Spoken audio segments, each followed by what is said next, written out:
Milan Inter. Colori diversi, stessa passione.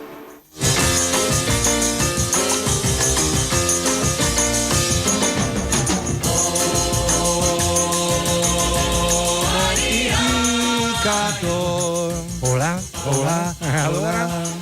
Bene, buongiorno mister Controcalcio, come va? Bene, dai, abbastanza bene, non siamo qua alle calci troppo le ferite dell'Italia, poi avremo modo di parlare. Mamma mia, che tristezza. Allora, dai, che calcio che fa dobbiamo sempre tenere un po' su di giro il morale delle persone. Ma sì, no? Teniamolo su di giri, tanto... Che vuoi che sia? Metta a posto l'occhiale che scivola. No, allora Gabriele Borzillo, il mortificatore. Fulvio Floridia, mister Controcalcio. Eccoci, siamo qua con le nostre paginette di Facebook, iniziamo a far crescere la nostra bella pagina. Assolutamente. Di amici, di gruppo di amici, quindi iscrivetevi, inseritevi, perché ci saranno anche delle chicche che verranno inserite di volta in volta solo per quella pagina lì. Non le mettiamo invece su Gabriele Borzillo, Fulvio Floridia, Controcalcio, miei cari. Solo su che calcio che fa. Convergete, anche perché poi che calcio che fa, insomma, in questo periodo qua il calcio è veramente una questione mondiale, no? Ormai si parla solo di quello ed è corretto così. Di cosa vuoi parlare? Il calciomercato fa ridere. Il resto poi ne parleremo. Il calciomercato fa molto ridere. Da spunti di comica, di comicità, di ilarità, magari non voluta, ma è veramente incredibile. Però da un certo punto di vista questo momento storico rispetto agli altri anni chiaramente è pieno, no? Perché insomma si passa dal campionato, quindi chi è rimasto deluso, magari un po' l'Inter, un po' il Milan, no? E si passa subito, si dimentica in fretta, ormai chissà chi ha vinto il campionato l'ultimo? Non me lo ricordo. Non lo ricordo, ma anche perché poi non lo voglio neanche ricordare. Vabbè, quello è. Però. Quindi si mixa col mondiale per dopo arrivare già in una situazione di calciomercato che sarà più fiorente probabilmente. Comincerà no? durante il mondiale. Già durante il mondiale, poi quindi ci sarà quindi il momento del fantasticare da parte di tutti i tifosi. Assolutamente, ma già Italia si legge, poco. Scusa? Già si legge, voglio dire, ci sono cose fantastiche. E poi 35 milioni per Balotelli. 35 milioni di che cosa? Perché qualcuno potrebbe anche dire di raiz brasiliani che sono raiz.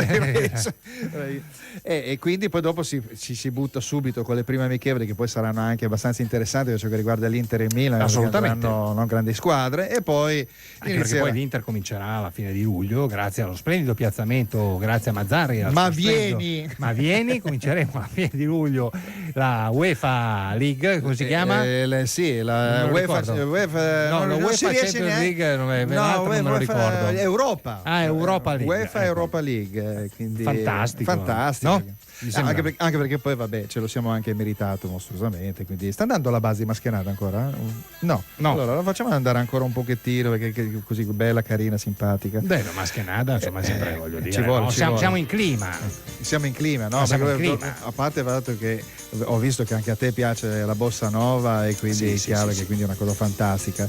Quindi mi sa che il nostro letto musicale per tutte le 2 ore della nostra trasmissione sarà quello, perché insomma in fin dei conti è un po' l'essenza del calcio, è il Brasile, no? Da quel punto di vista. Insomma ormai è l'essenza del calcio, da sempre ci sono dei luoghi comuni. Sì.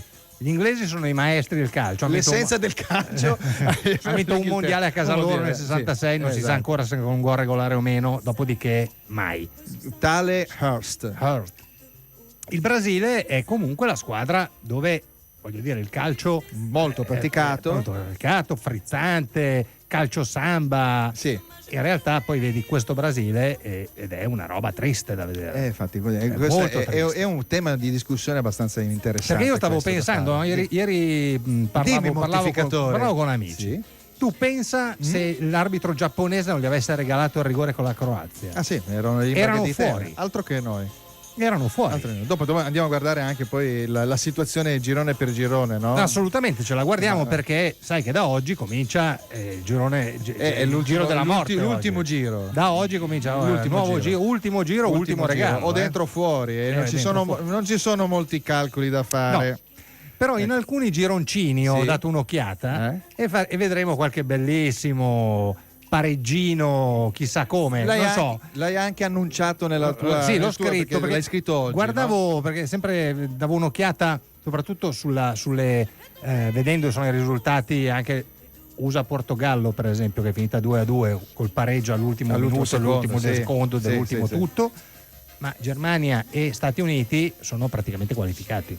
Cioè, se fanno un punto sono qualificati. Basta. Perché si devono ammazzare secondo te? No, certo, quindi il famoso biscottificio di cui si diceva. L'ultima partita, stranamente, è Germania-Stati Uniti, finirà 0-0 o 1-1. Beh, però c'è magari la leadership del girone. Ma in questo momento, secondo te, gli Stati Uniti che attaccheranno per andare... che possono passare il turno, che negli Stati Uniti non ci credeva nessuno, perché se perdono possono essere scavalcati. Certo, perché dall'altra parte c'è Ghana-Portogallo, quindi fanno il pareggino, quindi è automatico il pareggino. Capisci?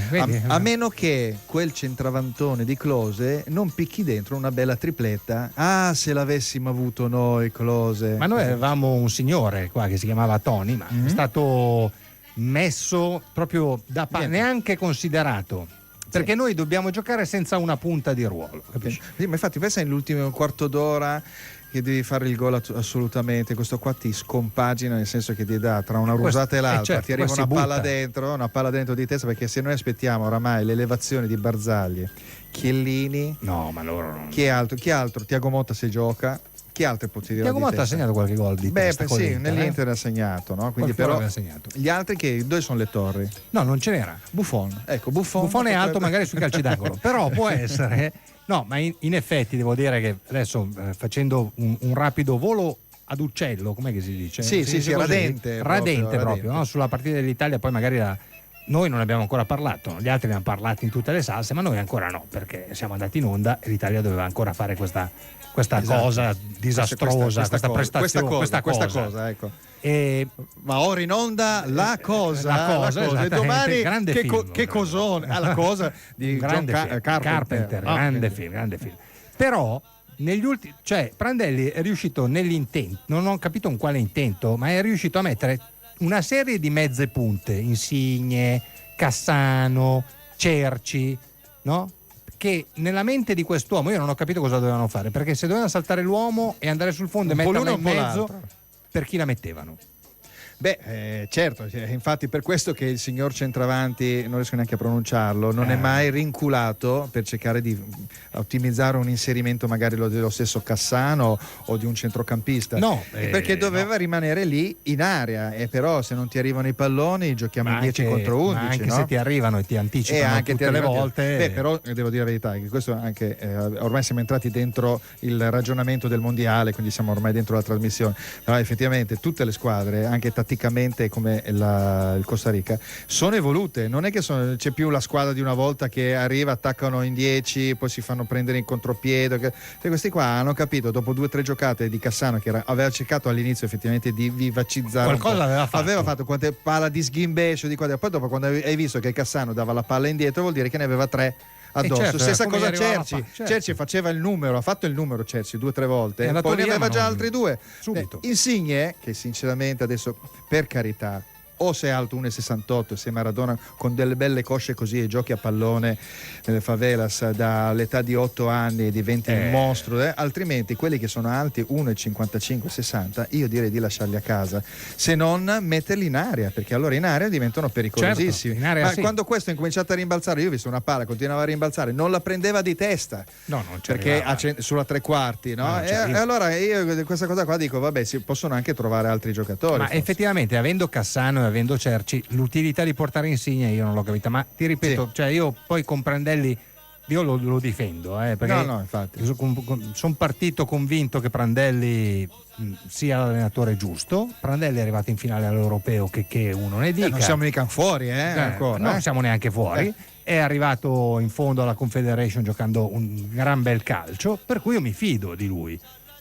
Certo che poi se vado ad analizzare ben bene le convocazioni che sono state fatte già non mi piacevano, vedere come li mette in campo mi piace ancora meno. Credo infatti, che sia ora di svegliarsi. Magari anche il discorso riguardo, diciamo, a questa sorta di turnover che c'è stato nella seconda partita, no? È una cosa che la consideri fattibile o era... Ne avevamo forse parlato, cioè il fatto che la volta scorsa allora, se tu metti Tiago Motta, a me non dispiaceva l'idea di mettere Tiago Motta per far rifiatare Verratti, e comunque Tiago Motta è uno che nella sua carriera ha vinto tanto, sa stare dove deve che gestisce il pallone come Verratti. Esatto.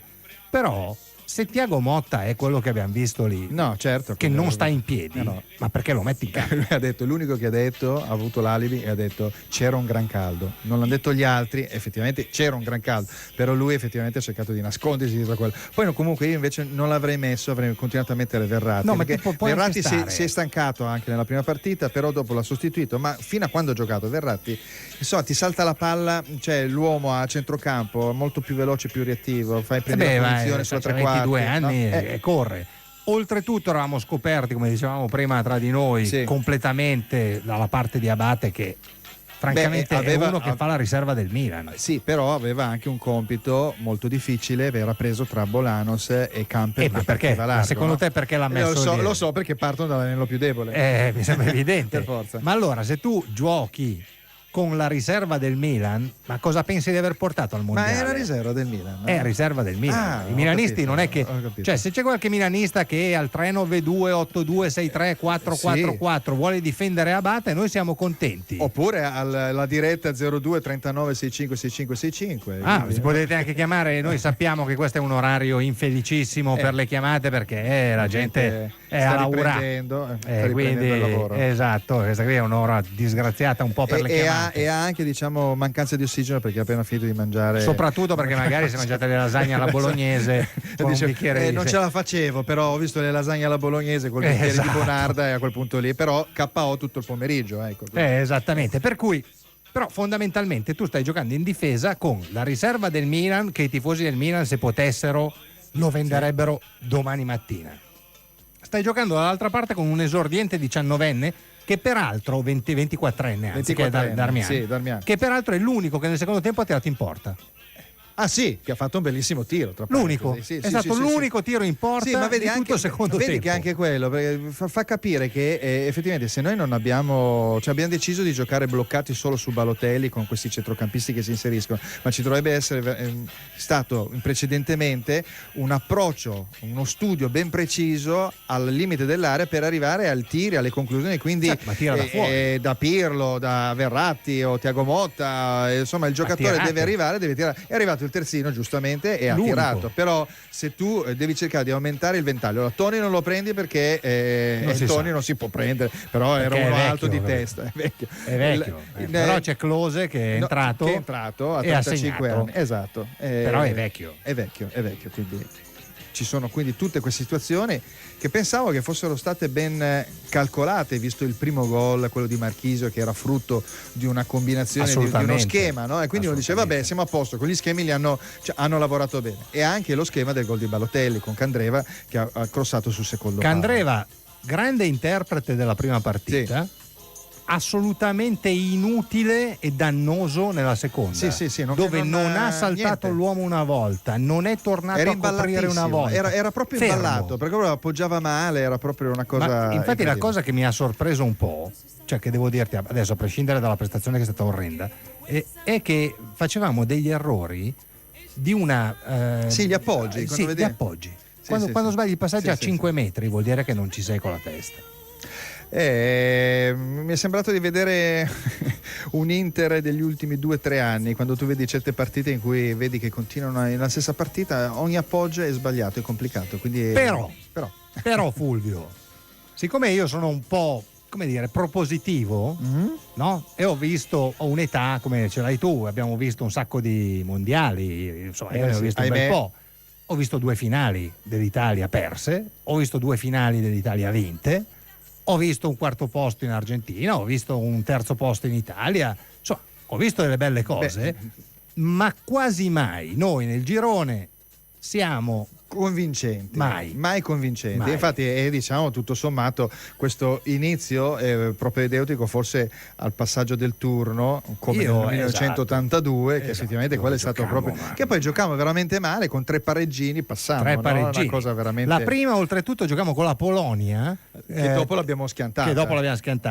Dove 2-0 ammazzati, ma non c'era neanche partita. Cioè, Italia-Polonia fu una partita, per chi ha memoria come noi, almeno io me la ricordo così, che non aveva importanza. Aveva iniziato con Graziani al posto di Bruno Conti, è possibile? Forse. No? Che c'è lì stato ci fu un impasse, una traversa clamorosa di Tardelli la prima partita, poi finì 0-0, poi facciamo 1-1 col Perù e 1-1 incredibile col Camerun. Ci qualificavano a finire in questo girone della morte però è stata, e fin dei conti, se noi pensiamo, è stata una cosa come per dire l'Argentina del grande Diego Armando Maradona e lo stesso Brasile ha detto ma questi hanno avuto una difficoltà prima, ma cosa vuoi? Poi prototipo, chiaramente cioè in realtà l'Argentina aveva vinto 4 anni prima, era sempre una bella campione squadra del forte, mondo, era una gran squadra, Maradona, no, non c'era Maradona forse nell'82, sai?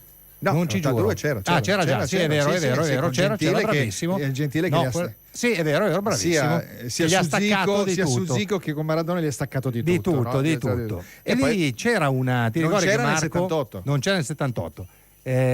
Ci sono dei racconti su quella marcatura. Su Maradona o su Zico? Su Maradona. Perché Maradona doveva essere marcato da Tardelli. Sì, perché magari partendo un po' più da dietro. Da Tardelli. Sì. Però, siccome Bearzot era un uomo di una lungimiranza, io ho avuto modo di conoscerlo, di parlarci, di farmi raccontare perché non portò Beccalossi a quei mondiali, non lo vedeva bene e quindi disse: ascolta Marco, tu pensa andare avanti. Gentile, tu invece dice Claudio, tu ti prendi, ha spostato leggermente in avanti e vai a morsicare le caviglie. Tu ti prendi Maradona e non gli fece toccare. Ma anche perché poi Maradona era un giocatore che sapeva stare in qualsiasi zona del campo, però effettivamente negli ultimi 15 metri era imprevedibile, quindi dovevi proprio evitare che partisse. Infatti non lo faceva girare, e poi quando partiva era già giù, e lì forse tutto sommato un po' un aiutino, però la partita successiva è stata la partita del delitto perfetto, dove chiaramente quelli vanno anche in vantaggio 2-1. Guarda, fu una roba quella partita lì. Io ricordo benissimo, col Brasile, mio padre, perché avevamo traslocato da pochissimo, quindi io mi ricordo anche eravamo a casa mia, c'erano amici, mi ricordo la partita e mi ricordo mio padre. Scusa un attimo, però prima cosa che avete messo, visto che era un momento di mondiale, c'era Italia-Brasile, la casa era vuota, però la televisione prima di tutto l'impianto dell'antenna. Esatto, quindi... E mi ricordo che mio padre si chiuse in bagno negli ultimi 5 minuti. Proprio non voleva soffrire. No, avevamo un bagnetto di quelli con l'aeratore. Sì. Terribile questo. E si chiuse dentro e non uscì finché non sentì noi urlare. Che poi è un terrore, perché quello di mettere la testa sotto. No, ti spaventi. Sotto la testa sotto la terra, come fanno gli struzzi. È terribile, perché tu sei in un ambiente piccolo e aspetti che ci possa essere può esserci di tutto in quel momento lì, che il vicino di casa, i vicini di casa, ci può essere un guardo e non intuisci come sta andando. Lì non si sentiva niente, lui aveva sto reattore aperto, si chiuse e mi ricordo che ogni tanto metteva la testa fuori, diceva allora sempre 3-2. Ma ci fu, mi sembra, una mezza parata, ci ma fu una anche paratona quella di Zoff, che effettivamente sul tiro mi sembra di Paolo Isidoro. Di Isidoro, colpo di testa di Paolo Isidoro che prese sulla linea, che la prese sulla linea, e lui, poi dopo lui si riprende, diciamo, si ricompone, ma si vede che Zoff col suo aplomb è così scarmigliato perché veramente... Mi ricordo che si alzò e andò subito, perché lui prese la palla proprio in pieno sulla linea di porta, in pieno sulla linea di porta, e si alzò con la palla in mano facendo segno all'arbitro che la palla non aveva, fece col ditino per far vedere questa cosa qua. Vabbè, quindi questi sono degli amarcord, cosa vuoi fare? Quindi sentiamo più avanti? Dopo, prima volentieri. Va bene, no, perché c'è un ascoltatore in linea, quindi tra un po' lo ascolteremo. Sì, lo ascolteremo dopo la prima fascia pubblicitaria. Esatto. Insomma, noi adesso chiacchieriamo amabilmente. Comunque, questo per per cacciare le streghe dell'eventuale qualificazione come secondi, insomma. Poi diciamo anche la verità, il primo approccio è stato buono, il secondo approccio secondo me all'inizio era giusto mettere anche la formazione così, quella del primo tempo. No, perché vieni anche dalla logica della prima partita, forse magari sia nella prima che nella seconda partita, magari anche a partita in corso, uno come Immobile lo devi mettere dentro anche per farlo rodare. Adesso all'ultima partita dovrebbe giocare Immobile ed entra comunque in una situazione molto estrema, no? Non è un giocatore di grande fama internazionale. No, assolutamente. Ecco. Il problema però domani, Fulvio, è che secondo me, stando a quello che si legge, ma anche a quello, insomma, io ho sentito amici, qualche chiamata qua e là, Prandelli giocherà con questi tre dietro. cioè lui si affida proprio al blocco Juventus. juventino. Quindi Buffon, Barzagli, Chiellini, Bonucci e poi giocherà questo 3-5-2. Il 3-5-2 lo adotta, insomma. Sì, lo adotta, Pirlo leggermente dietro, secondo me metterà Verratti forse un po' più avanti, però francamente non abbiamo De Rossi e giocherà con le due punte che sono, giocherà lo schema che gioca Conte, insomma, né più né meno lo schema della Juventus, insomma. Ora l'Uruguay ha una squadra di una mediocrità imbarazzante, fatto salvo per i due davanti. Beh, l'altro giorno li ho visti però molto reattivi, erano un po' perché la partita o dentro o fuori con l'Inghilterra non li hai ho giocato visti, però, però tu li ho se visti... hai Pereira e Gargano non vai da nessuna parte. Tu se hai Pereira e Gargano non vai da nessuna parte. Sì, poi, vabbè, tu qua c'è un po' una deriva interista, Però, quindi per critica interista, no? No, però adesso, a parte gli scherzi, l'Uruguay è sicuramente una buona squadra. Diciamo che il punto forte loro sono quei due davanti, certo. Poi il resto della partita te la giochi con gli altri, però no? sì, scusa, prego. Ma se tu difendi a 3 con quei due lì, però è anche vero una cosa, che loro giocano con quei due in cui Cavani, l'ho visto anche molto aiutare la squadra a tornare indietro, e Cavani, ci ricordiamo anche un epico duello 2 anni fa o l'anno scorso, non mi ricordo io, della Juventus e il Napoli, con Cavani tra Chiellini, quindi Chiellini è riuscito lo conosce, quindi io sono convinto che farà una bella partita Chiellini deve rifarsi. Su Cavani deve rifarsi. Il problema, perché non abbiamo più questi camper, queste frecce che partono da dietro e ti fregano, perché noi tutto sommato siamo un po' lentini, però il centravanti, che anche se Cavani va in progressione e non scherza mica, però è un giocatore che tutto sommato lo conosce. E l'altro che effettivamente Suarez. ti sa prendere il tempo, Luis Suarez, no? Forte, che sappiamo benissimo che non è uruguaiano perché è figlio di Luisito. Suarez. Infatti secondo me bisognerebbe fare qualcosa l'UEFA, mandare una lettera anonima perché a noi non ce la si fa. Non si dicono bugie. Qua noi cerchiamo di portare l'acqua per il nostro mulino a tutti i costi, e quindi chiaramente avere uno come Barzagli, o se c'è, non so, Barzagli è insostituibile, credo che non, in questo momento assolutamente quello lì è il vero centravanti che noi dovremmo avere, quel centravanti che nella partita con la Costa Rica non commette un po' quei due errorini che ci hanno costato un po' la partita, perché dispiace per Balotelli, però noi tutti e due siamo d'accordo che Balotelli non è una punta centrale, che ne dica Berlusconi. Che ne dica Berlusconi e Barbara, oggettivamente Balotelli non è così. Assolutamente una... Cosa facciamo? Possiamo anche iniziare con qualche...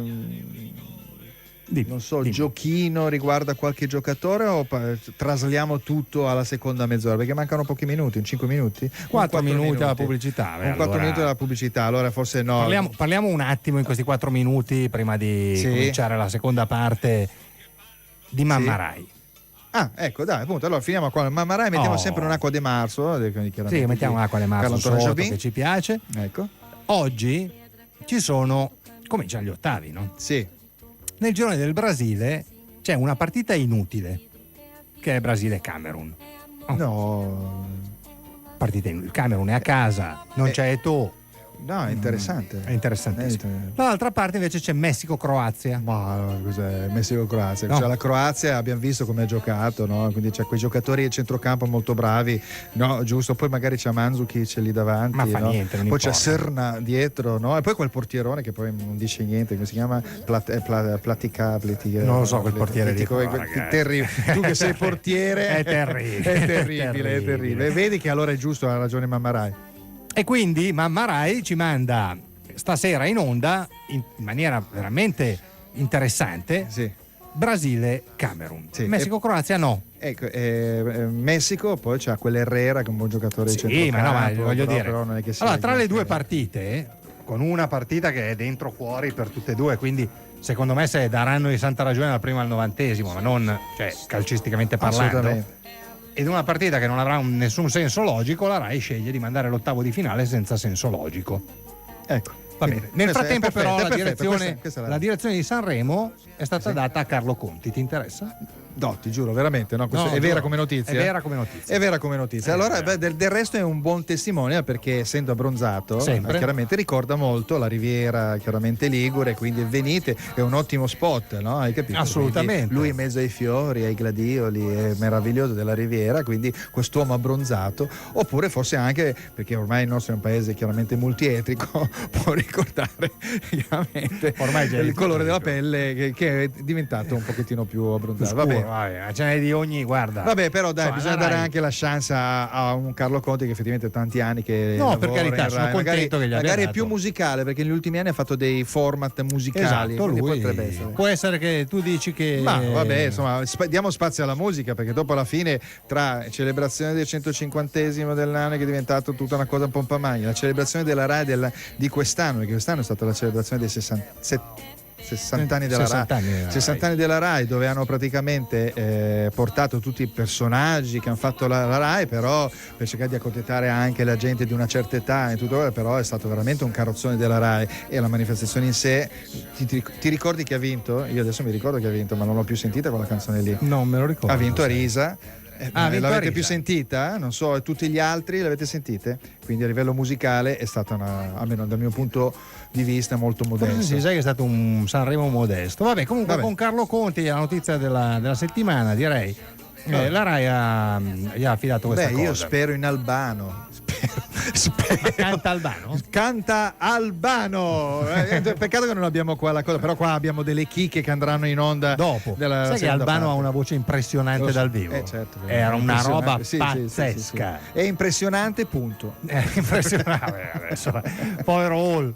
Io da bambino pensavo si chiamasse Albano, perché è americanizzato. Vabbè, no? che certo che era americanizzato, perché quando lui fa quella canzone Nel Sole, lui diventa famoso con Nel Sole nel 1968, c'è tutta la deriva beat.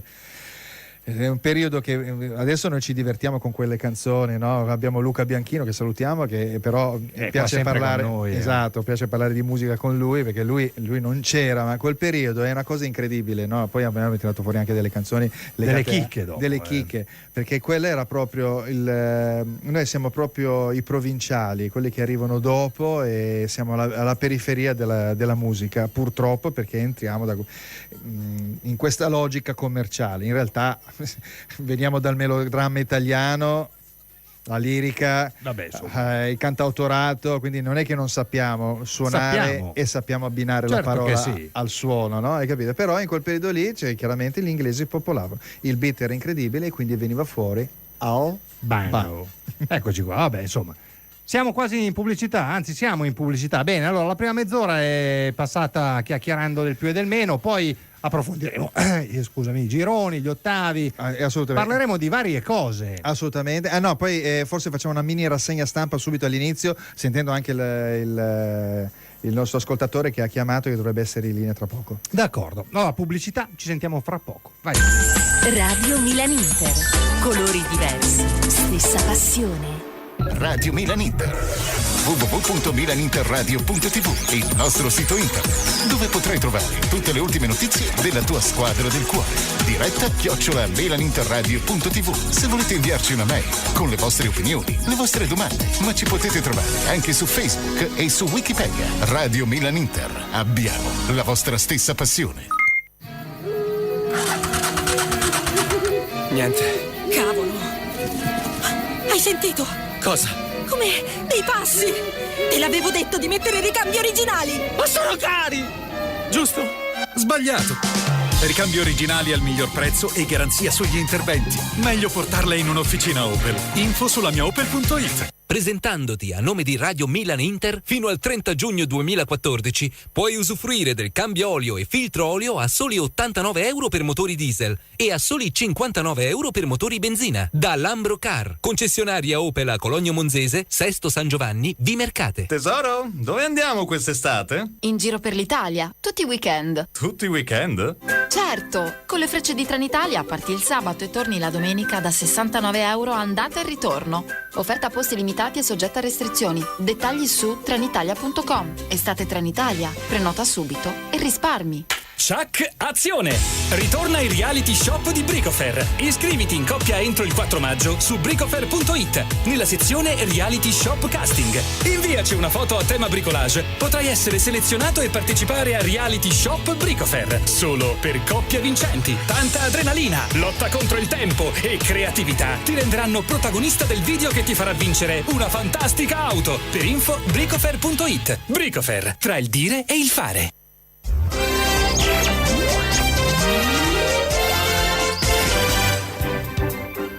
Ancora buongiorno da Alessandro Cisilin. Oltre 90 arresti in un blitz antimafia a Palermo, coinvolto anche un candidato alle elezioni comunali. Sentiamo subito da Elisa Esposito. È un'operazione molto importante, ma la lotta alla mafia è fatta di singoli episodi, non c'è mai niente di definitivo. Il procuratore capo di Palermo, Francesco Messineo, commenta l'ultimo colpo alla cupola, inferto con un intervento congiunto di Carabinieri, Polizia e Guardia di Finanza. 91 le persone arrestate, uomini d'onore dei mandamenti di Resuttana e San Lorenzo nella zona occidentale di Palermo. I boss praticavano estorsioni in modo capillare ai danni di imprese e attività commerciali.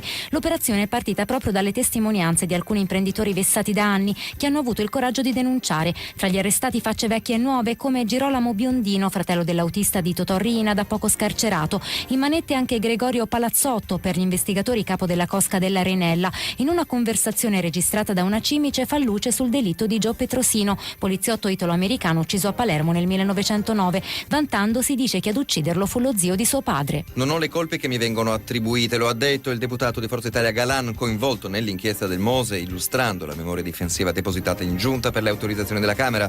Per lui una richiesta d'arresto da parte dei giudici veneziani.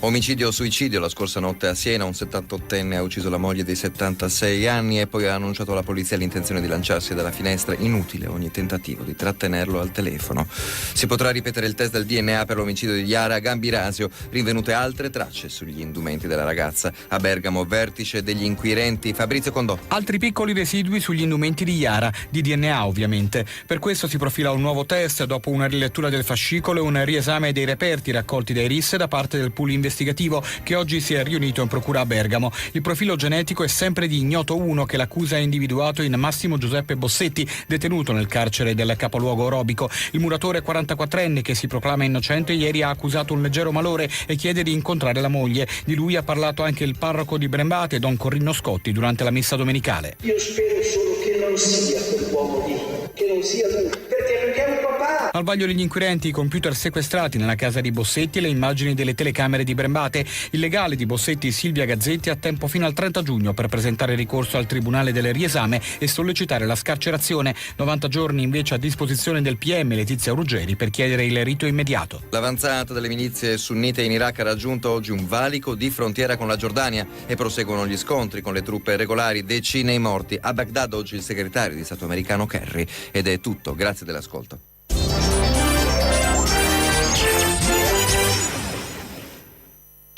Per cominciare bene la giornata, calcio d'inizio, notizie, rubriche, telefonate e SMS a volontà. Il primo appuntamento mattutino di Milan Inter. Tutto questo è calcio d'inizio, il primo appuntamento del mattino di Milan Inter. Radio Milan Inter. Radio Milan Inter. Radio Milan Inter. Colori diversi. Stessa passione. Eccoci rientrati. Oh, siamo rientrati, hai visto? Sempre mascherata di Sergio Mendes e Brasile 66. Brasile 66. Nel 66 il Brasile non vince il mondiale. No.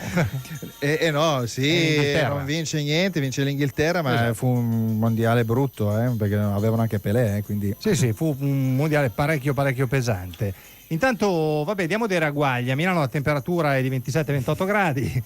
Qui dentro? Qui dentro si sta bene. Quanti bene. gradi siamo, Luca? 24 gradi, grazie Luca, molto bene. Grazie Luca, il cielo è coperto, l'umidità è molto alta, molto alta, fastidiosa. E qui dentro invece? Non c'è umidità. Niente, quindi infatti non beviamo. Perché io ho detto questa cosa? Perché è il clima che troveranno domani l'Italia, insomma, troverà a Natal.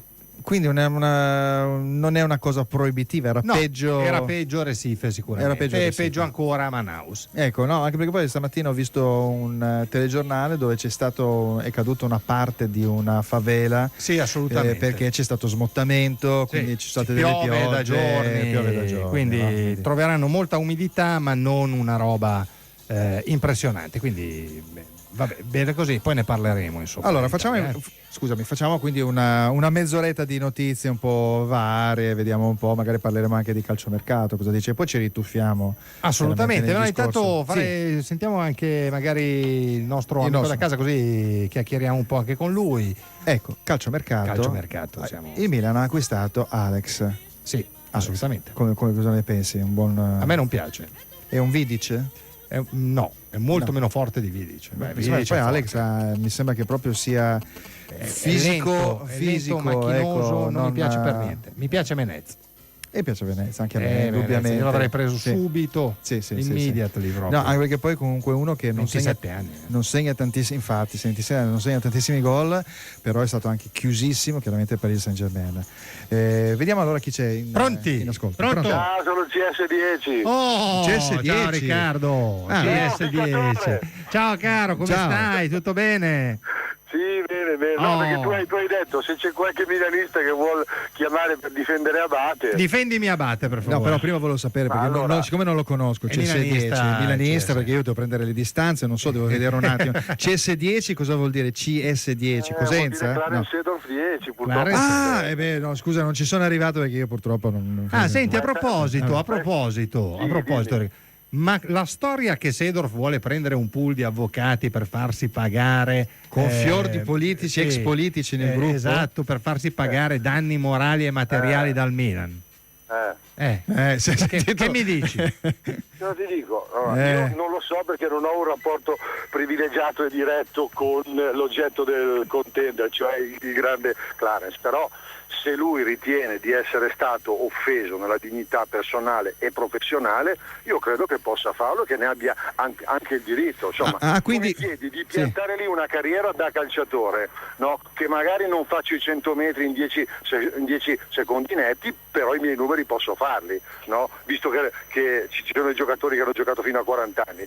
Cioè, mi chiedi di piantare lì, mi fai venire, mi dici certe cose, poi non ti va bene che gestisco io come gestisco io, allora me lo dici subito, le cose le fai in questo e quest'altro modo, no? Mm-hmm. E quindi io mi adeguo, ma se tu mi chiami e mi dici di fare quello che penso io, perché avranno parlato, si saranno detti un qualcosa, avranno speso quei 1.000 euro di telefonate intercontinentali, e se anche non erano spesi c'è sempre Skype, si saranno parlati o no? Penso proprio di sì. O la demenza senile è già arrivata a dei livelli irrecuperabili. Quindi, è una domanda, scusa, ma è lecito farsela questa domanda? Ma scusa, ma tu parli del pool di avvocati per un discorso che rasenta la diffamazione o che quindi va oltre il normale recupero della cifra a cui io credo spetterebbe? che siano state messe in atto delle strategie da parte, non so bene di chi, per fare in modo che questo se ne andasse. Alla fine lui giustamente questo di sicuro, è rimasto, certo. no, perché sono cambiate alcune cose, o certe dinamiche all'interno della società gli impedivano di fare quello che magari aveva pattuito privatamente col capo, ma che nemmeno il capo poteva dire in pubblico. Quindi a un certo punto, se a me mi stanno girando le ostrche, allora mi prendo anche un avvocato, oltre alla liquidazione che mi devi dare per contratto, e grazie, no, mi prendo anche un avvocato, perché mi hai fatto veramente girare le ostrche. Per me puoi far girare le ostrche, però se non c'è un danno vero e proprio che possa essere in qualche modo, diciamo, acclarato e riconosciuto, questo rimane sempre un discorso di opinione. Lui è stato bravo a rimanere in posizione, giustamente. Ma perché tu pensi che una persona che parla 7 lingue, che comunque intelligente, certo, assolutamente, così si alza al mattino e chiama un pool di avvocati per denunciare Berlusconi per diffamazione? Ha qualcosa in mano. Non è a caso che è stato preso Seedorf, perché è comunque una persona di livello, insomma, in questo calcio, indubbiamente. Quindi, vabbè, comunque torniamo ad Abate. Che poi io ho detto un attimo insuflato perché so del tuo quindi mi piace sentirti. No, ma dimmi di Abate, cioè, ma perché?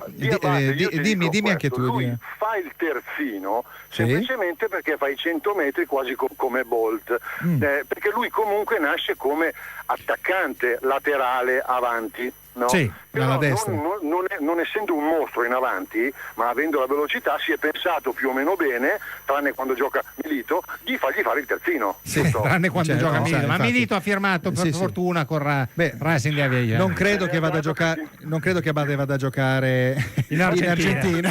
Ti sento bello sollevato. Sì, guarda, è un peso che se n'è andato per fortuna. Sì, no, si è comportato veramente male. Sì. Cioè, quindi lui è stato messo a fare il terzino per le capacità di recupero sulla corsa. No, ora non è stato messo lì perché è un marcatore eccezionale, non è stato messo lì perché tatticamente è un genio, è stato messo lì per recuperare i palloni quando capita che becchi il contropiede. Quindi è facile dire Abate non è all'altezza di fare il terzino, sono d'accordo, ma viene impiegato lì. È chiaro che se tu me la metti sulla qualità, allora devi mettere Darmian, che ricorda tutti i confratelli rossoneri, è stato ceduto per 5 milioni di euro, lui e Simone Verdi al Torino, una cosa che grida vendetta. Però ti faccio i complimenti che sei molto critico, perché sembri quasi un interista, perché di solito questi termini. Pronto, la famiglia del Mulino Bianco ci avete accusato di essere noi per tanti anni, ma mi sembra che sta da altre parti la famiglia del Mulino Bianco. Adesso non allarghiamoci su altri territori. Ti stiamo facendo un complimento. Sì, certo. C'hai presente il filmato del gol del Costa Rica e del rigore non dato al Costa Rica? C'è Chiellini che sta correndo, che sembra Aldo Fabrizi che rincorre Totò.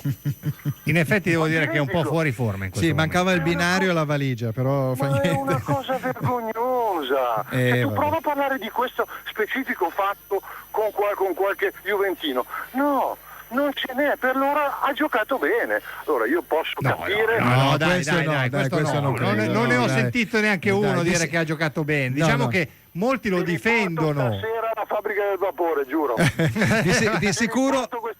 Di sicuro è stato trattato molto male, peggio Paletta, perché poi Paletta alla fine della fiera anche lui subisce quel gol lì, come del resto l'ha subito Chiellini.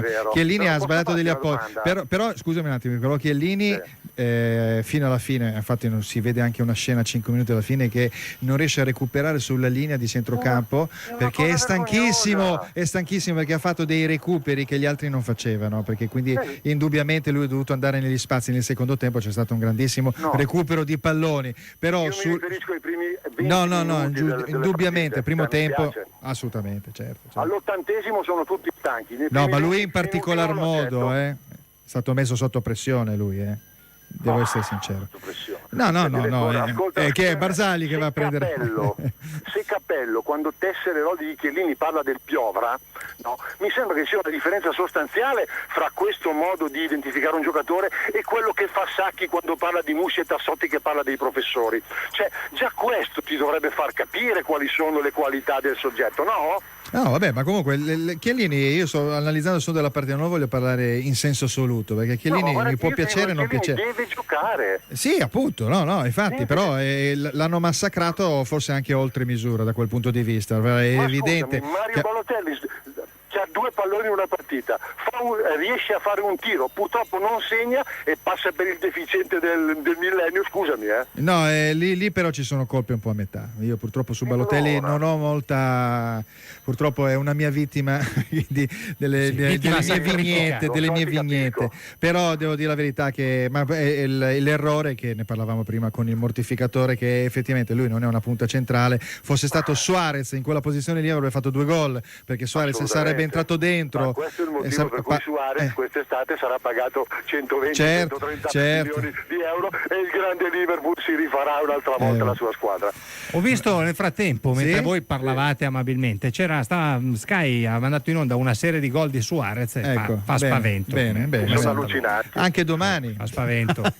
Anche domani ci spaventerà, speriamo di no. Dai. Va bene. Senti, mi è veramente il numero 1. Riccardo, mi è piaciuta la tua disamina. Hai altre cose da dire riguardo? Sì, volevo chiedere al mortificatore se questa sera c'è anche lui alla fabbrica del vapore, che devo venire a ritirare il libro, e se mi ha fatto la dedica. No, caro, non ci sono stasera, non ti ho neanche fatto la dedica, ma ci sarò direi giovedì. o venerdì? Allora quando saprò esattamente quando ci sei, perché voglio giovedì no, perché è il compleanno di mio nipotino e quindi sarò con lui. Al nipotino. Grazie, ma bene, non frega niente a nessuno. Ma in quanto padre di un pargo di 9 anni e mezzo devo portare avanti, giustamente. Ho delle responsabilità come padre, giusto? Mi sembra il minimo, mi sembra assolutamente. Ci voglio la dedica su quel libro. D'accordo.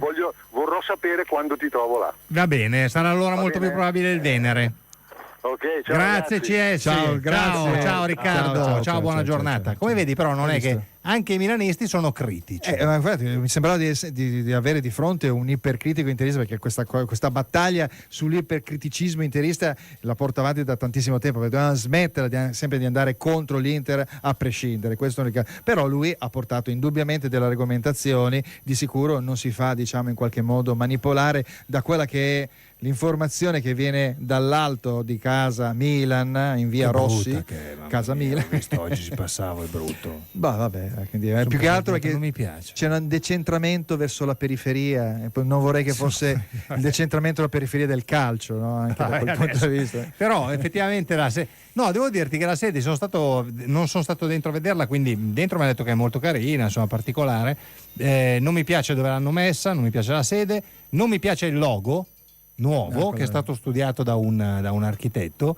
Qui se c'è qualche milanista anche che ha voglia di iscriverci al 392-8263-444 è milanista e ha voglia di dire qualcosa sul logo nuovo del perché Milan, poi a che calcio che fa si tratta anche del gusto estetico, no? Certo, l'estetica in senso generale, compreso anche dalle piccole cose che effettivamente passano del gradimento, diciamo, dei milanisti o degli interisti. Assolutamente. Ghiro Ghirosi infatti ci diceva a proposito di Abate, se facciamo giocare Perin magari mette una palla in mezzo.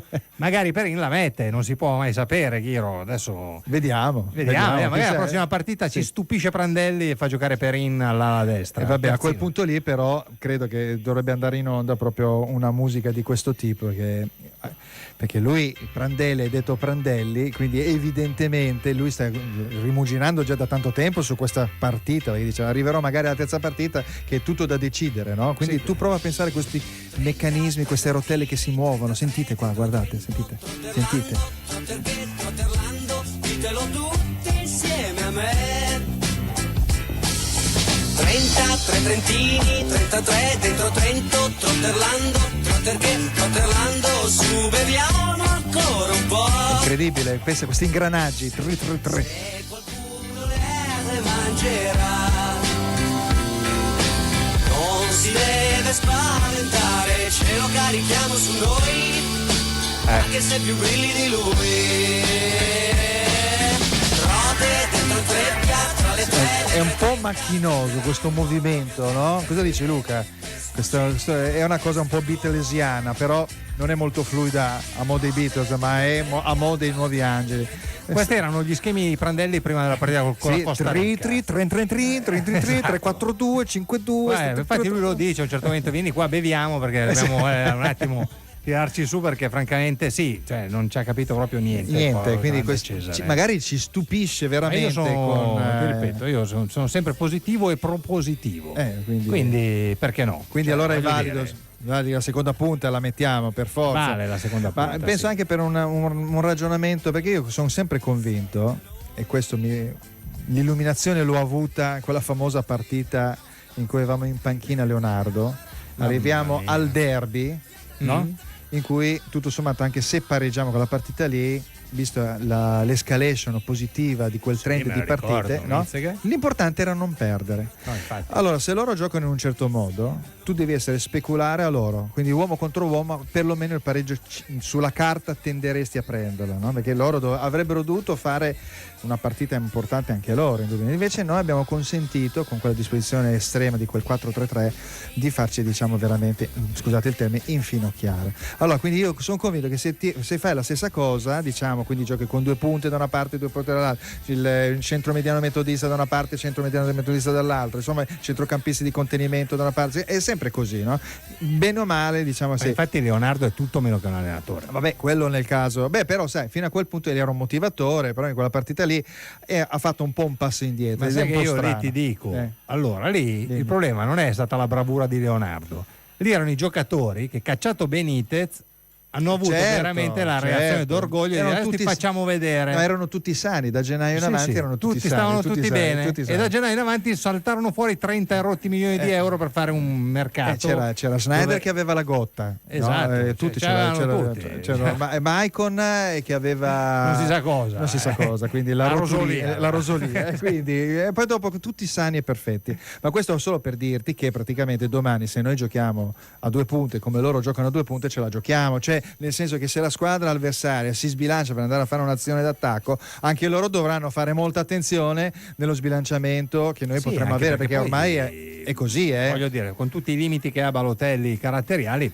però se trova la partita come il secondo tempo con l'Inghilterra o se è lanciato in 1 contro 1, insomma è grosso da fermare. No, ma infatti poi, però ecco, non vorrei che ci fosse un ipertatticismo, perché io difendo il primo tempo di Prandelli dell'altro giorno con un ipertatticismo forse anche troppo eccessivo, ma a un certo momento la partita la devi anche un po' rompere, no?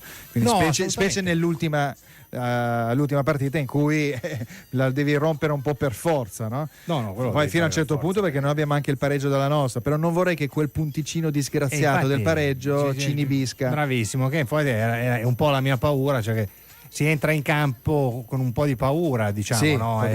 Quindi allora anche magari sai com'è, c'è una roba che può succedere assolutamente. Cioè, possono succedere varie cose se tu entri in campo con un po' di paura, ma soprattutto questa roba qua, un po' di tremarella, magari dici. Esatto. La tremarella, quella che li vedi domani? Sì. Sai che mi piace vedere la faccia di Luca quando sta lì, percepisce e dice: ma questi cosa stanno mettendo? Cosa stanno mettendo sul piatto? Mi viene la tremarella ballando il surf. Questo qua stasera muovendo le mie mani davanti a te, ballando il surf. Col dito la bocca, poi incrocio le mie braccia qui sul mio cuore, e mentre dimentico il mondo un bacio io ti mando con tanto amore. Di fronte metto la mia mano come farebbe un capo indiano, non per vedere l'orizzonte ma il mio amore che è di fronte a me. Di fronte a me. Hai capito com'è il discorso? Quindi vabbè, stiamo parlando quindi di una nazionale che domani veramente non sa, deve fare sotto. Devono uscire con i cosiddetti cabassisi, con le palle, Rino Camilleri, no? Esatto. I cabassisi, no? Domani devono andare in campo con le palle. E con le palle, indubbiamente. Mi spiace, ma quello ci vuole domani. Bisogna essere uomini e calciatori. Dopo puoi uscire, perché puoi anche uscire. Però devi morire sul campo. Sì, dopo la fine viene fuori e dice se avessimo giocato in un certo modo con la Costa Rica. No, a me guarda, non interessa. A me, la cosa che voglio vedere domani, onesto, sincerità per sincerità, devono schiattare e arrivare con la lingua fuori. Se io vedo quella roba lì, poi sì, devi andare a tendere alla presa, diciamo, dei 3 punti per fare anche nel caso il bottino minimo, però il bottino minimo deve diventare veramente il pareggio. Esattamente. È un po' così. Quindi. Anche perché poi, metti che se arrivi secondi, noi siamo i secondi del girone D, no? Perché io ho dei dubbi che per esempio l'Inghilterra vinca tipo 5-0 col Costa Rica e tu vinci 1-0 con l'Uruguay e ti qualifichi. Quindi se si passa, come io penso e spero, si va con la prima del girone C, che è quello della Colombia. Quindi è possibile che sia la Colombia? Sì, sarà quasi sicuramente la Colombia, perché poi seconda arriverà la Costa d'Avorio molto probabilmente. Si gioca il 28, quindi hai pochissimi giorni per recupero. Esattamente. Oltretutto domani, proprio per questo abbinamento di gironi, diciamo che l'Italia, cioè il girone dell'Italia e il girone della Colombia giocano nello stesso giorno. Beh, non credo che penso che siano più o meno uguali i recuperi, perché domani è il 24. Sì, è uguale per tutti e due, però la Colombia gioca 4 giorni, gioca col Giappone, che è a casa, perché le ha prese da tutto il mondo, mi sembra. O ha vinto con la Grecia, cosa ha fatto? Ha vinto 2-1, mi sembra. Vero? Non so, prova a vedere, perché così il girone che è il girone C, il gruppo C, diciamo.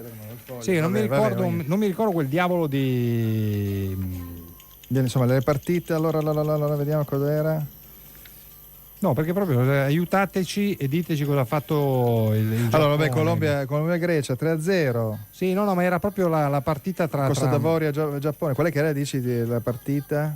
Giappone-Grecia, che non mi ricordo. Mi sembra abbia vinto il Giappone 2-1, sai? 0-0. Eccolo lì, 0-0. 0-0. Sì, era una partita insulsa. Ah, sì, quella orripilante di mezzanotte. Mezzanotte. Sì, adesso ho presente, non l'ho vista, quindi non sono sincero. Però il Giappone praticamente dovrebbe sperare, non so, vincere tipo 5-0 con la Colombia e sperare che nel frattempo la Grecia vinca magari 1-0 con la Costa d'Avorio. Cioè l'unico modo è che entrambe vincano e che la Grecia segni qualche gollettino alla Costa d'Avorio. Cioè, secondo me comunque Costa d'Avorio e Colombia saranno le due che passeranno. Quindi la Colombia abbiamo la Colombia al primo e purtroppo qualificandoci come secondo del girone, come dicevamo molto tempo addietro, che è la posizione peggiore, nel quarto di finale eventuale a beccare vai a prendere il Brasile, i padroni di casa. Esattamente. Quindi, vabbè, insomma. Senti, parlando invece, perché abbiamo sempre un po' delle notiziole da dire, no? Prima di avventurarci nel disamine, diciamo, girone per girone, c'è stata la prima partita, quella tra il Brasile e la Croazia, dove la prostituzione intellettuale, perché ogni tanto bisogna ricadere sulle logiche di casa nostra, no? Perché noi un po' siamo sempre a guardare. C'era il Vate Terraqueo che parlava di prostituzione. Aspetta che devo fare il segno della croce, perché sì, questo vabbè, per forza, Acqua Benedetta, per forza. E che dice chiaramente che l'informazione diceva che c'è stato dopo quella partita lì un litigio tra Hernanes e Kovacic, due presi a caso tra i brasiliani e i croati. Ma come mai questo discorso qui, no? E evidentemente hanno preso le cose che hanno detto uno e con le cose che ha detto l'altro.